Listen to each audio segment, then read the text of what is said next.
ஹார்ட்ல கொழுப்பு அடைக்காம இருக்க என்ன பண்ணணும்னு சொன்னா, ரொம்ப இனிப்பான ரொம்ப ஸ்வீட்டான ஒரு பழம், ஆனா நம்மளுடைய கொலஸ்ட்ராலை குறைச்சி ஹார்ட் அட்டாக் வராம தடுக்குது. இந்த சீசன்ல இளநீ நொங்கு சாப்பிடுறது எவ்வளவு முக்கியமோ அதே அளவுக்கு முக்கியம் நீங்க இந்த பலாப்பழம் சாப்பிடுறது. பலாப்பழம் அவ்வளோ முக்கியமா? இளநீ நுங்க அளவுக்கு இது என்ன பண்ணுது அப்படின்னா, இருக்கிற பழங்கள்லயே இது த குவீன் ஆஃப் ஃப்ரூட்ஸ்ன்னு நான் சொல்லணும்.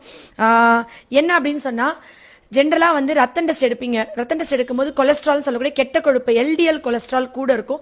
ரத்தத்துல ஹோமோசிஸ்டைன் அப்படின்ற ஒரு அமினோ ஆசிட் ரொம்ப கூட இருக்கும். இந்த ஹோமோசிஸ்டைன் கூட இருந்தா டாக்டர் என்ன சொல்வாங்கன்னா, உங்களுக்கு ஹோமோசிஸ்டைன் கூட இருந்தா அங்கங்க பிளட் கிளாட் ஆயிரும், உங்களுக்கு பிளாக் வரும், ஹார்ட் அட்டாக் வரும், ஸ்ட்ரோக் வரும்னு சொல்லுவாங்க. இந்த ரத்தத்துல உள்ள ஹோமோசிஸ்டைன் ஏன் கூடுதுன்னா, விட்டமின் B6 B12 ஃபோலேட் இந்த 3 சத்துக்கும் குறைபாடு இருக்கிறனால தான். இந்த ஹோமோசிஸ்டைன் ரத்தத்துல குறைக்கக்கூடிய ஒரே உணவுப் பொருள்